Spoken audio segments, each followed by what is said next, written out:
Parce que si vous pensez que l'assurance vie, c'est un produit pour les vieux ou une assurance décès, bah, vous êtes à côté de la plaque. Mais non, heureusement, et je sais que vous n'êtes pas seul. En fait, c'est une enveloppe patrimoniale préférée des Français. C'est aussi la plus mal comprise. Mais c'est 2000 milliards d'euros quand même en France. Alors, je vais tenter de vous montrer comment elle fonctionne vraiment, comment elle peut devenir vraiment un levier pour vous de souveraineté financière, et puis surtout comment elle peut vous coûter plus que ne vous rapporter si vous faites ça mal. Alors, on va commencer tout de suite par une question très simple. Qu'est-ce que c'est vraiment que l'assurance vie? L'assurance vie, c'est pas une assurance d'essai, on l'a dit, c'est une enveloppe d'investissement souple, fiscalement avantageuse et surtout un véritable couteau suisse patrimonial. Si vous ouvrez un contrat, vous désignez un ou plusieurs bénéficiaires, vous versez l'épargne que vous voulez, ponctuellement ou régulièrement. Mais surtout, vous pouvez retirer votre argent quand vous le voulez, sous forme de capital principalement, mais de rente aussi dans certains cas.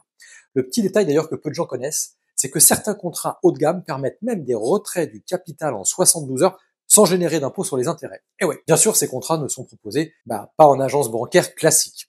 Mais c'est un autre sujet. Alors, qu'est-ce que contient un contrat d'assurance vie concrètement? On a deux grandes familles d'actifs. On a ce qu'on appelle, on va dire les fonds en euros d'abord. Donc, capital garanti, mais rendement franchement pas terrible. Ça remplace même pas l'inflation. Si vous avez 2-3% en plus de rendement, c'est bien. Et c'est surtout investi dans des dettes d'État qui sont déjà très endettées. Donc, est-ce que c'est sécurisé? Moi, je dis pas franchement. Ensuite, vous avez les unités de compte. Vous avez des actions, des ETF, des SCPI, du private equity. Il y a un risque, évidemment, mais aussi du vrai rendement potentiel et la possibilité de construire une stratégie à votre image. Alors, pourquoi tant de Français adorent l'assurance vie ou l'ouvrent, mais ne savent pas forcément l'utiliser? Parce qu'on parle de fiscalité sans pédagogie. Maintenant, l'assurance vie est fiscalement brillante. Si vous la comprenez, évidemment, si vous savez l'utiliser. Quand vous ne retirez rien, pas d'impôt. Quand vous retirez, vous êtes imposé uniquement sur les gains. Avant 30 ans, c'est ce qu'on appelle la flat tax, 30% des gains, c'est pas terrible, mais bon. Et après 8 ans, c'est plutôt mieux. Vous bénéficiez d'un abattement annuel déjà de 4 600 € et 9 200 € pour un couple. Et au-delà de 8 ans, vous êtes imposé à seulement 7,5% sur la partie d'intérêt. Il y a également les prélèvements sociaux. Ce qui veut dire que concrètement, si vous retirez 3 000 € de plus-value, il n'y a pas d'impôt. Si vous en retirez 10 000, il y a seulement 5 400 € qui seront imposables. Donc oui, vous pouvez réduire votre fiscalité à zéro sur les plus-values, bien sûr, en retirant progressivement, intelligemment. Est-ce que ça sert aussi à transmettre son patrimoine? Excellente question.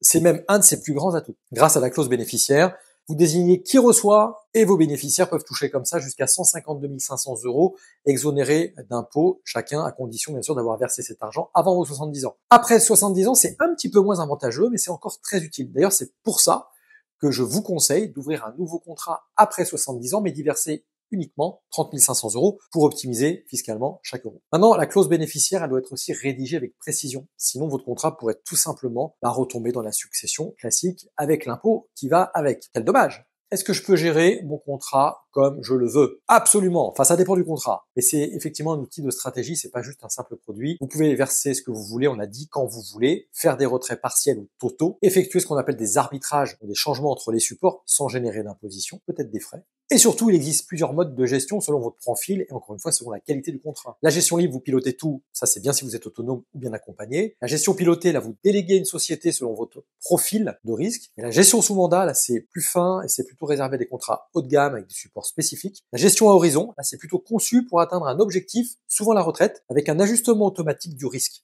Attention, ce que personne ne vous dit souvent. Pourquoi garder un contrat médiocre peut vous coûter finalement bien plus cher que de repartir à zéro? Beaucoup trop de gens ouvrent une assurance vie par facilité, parce qu'on leur a dit de le faire, à la banque en ligne ou chez un courtier qui propose 1% de frais d'entrée, ou zéro, même si vous râlez un petit peu. Mais le piège, c'est qu'en fait, vous vous engagez sans le savoir. Pas juridiquement, évidemment, mais psychologiquement. C'est-à-dire que, comme vous savez que l'ancienneté du contrat compte, parce qu'on vous a répété que c'est au bout de 8 ans que la fiscalité devient intéressante, alors vous le gardez.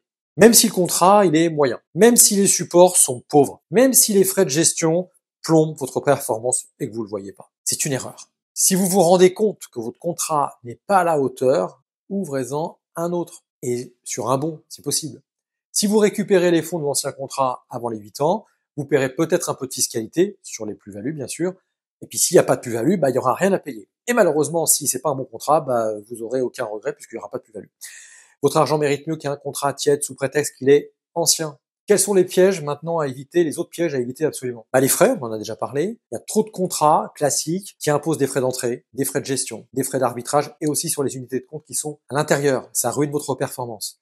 Maintenant, attention, un point souvent ignoré en assurance vie, vous ne possédez pas directement ce qu'il y a à l'intérieur. Vous avez juste une créance sur l'assureur. Le fonds de garantie, d'ailleurs, couvre jusqu'à 70 000 euros par assureur vos dépôts. Donc, si vous avez des montants plus élevés, pensez à diversifier entre les différents assureurs. Est-ce qu'il faut ouvrir une assurance vie aujourd'hui? Oui, surtout le plus tôt possible, c'est mieux. Pourquoi? Parce qu'on l'a dit, le temps joue pour vous, parce que vous pouvez maximiser les abattements fiscaux, parce que c'est un outil d'une certaine manière de liberté, de transmission, de stratégie aussi, à condition, encore une fois, de choisir le bon contrat et la bonne structure d'accompagnement. C'est pourquoi d'ailleurs j'ai sélectionné pour vous les meilleurs contrats du moment, selon différents critères, que sont les frais réduits, l'accès à des supports de qualité, des supports performants, la flexibilité, l'indépendance, la sécurité. Pour accéder à cette sélection, vous avez simplement à vous rendre sur le cercle privé de Leader Stratégie avec sa bibliothèque Patrimoine Expert. Je vous mets le lien dans les commentaires. En attendant, redevenez des leaders rares. C'était rebelle, audacieux, proactif et proactive et entreprenant pour un monde plus libre, pour vous, une vie plus libre. À très bientôt.